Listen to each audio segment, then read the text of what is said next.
ఒక పక్కా మాస్టర్ ప్లాన్తో మీ ముందుకు వచ్చాను. చాలామంది ఇంగ్లీష్ మాట్లాడడం కష్టంగా ఫీల్ అవుతుంటారు, కానీ సరైన ప్లాన్తో నేర్చుకుంటే ఇది చాలా ఈజీ. So let's start. మొదటిగా మీ బేసిక్ స్ట్రాంగ్గా ఉండాలి. ఇంగ్లీష్ ఆల్ఫాబెట్స్ పూర్తిగా నేర్చుకోండి. తరచుగా వాడే basic words like go, come, eat, sleep వంటివి గుర్తుంచుకోండి. తర్వాత సింపుల్ గ్రామర్ రూల్స్ తెలుసుకోవాలి. టెన్సెస్ అంటే కాలాలు, ప్రొనౌన్స్ అంటే సర్వనామాలు, అడ్జెక్టివ్ అంటే విశేషణాలు, అడ్వర్బ్ అంటే క్రియా విశేషణాలు. వీటి మీద ఒక బేసిక్ ఐడియా ఉండాలి. దీనికోసం మీరు సింపుల్ గ్రామర్ బుక్స్ లేదా ఆన్లైన్ రిసోర్సెస్ చూడొచ్చు. చిన్న చిన్న సెంటెన్స్లు ఎలా ఫామ్ చేయాలో ప్రాక్టీస్ చేయండి. సబ్జెక్ట్, వర్బ్, ఆబ్జెక్ట్, స్ట్రక్చర్ చాలా ఇంపార్టెంట్.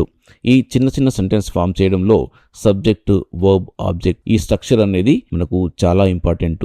సో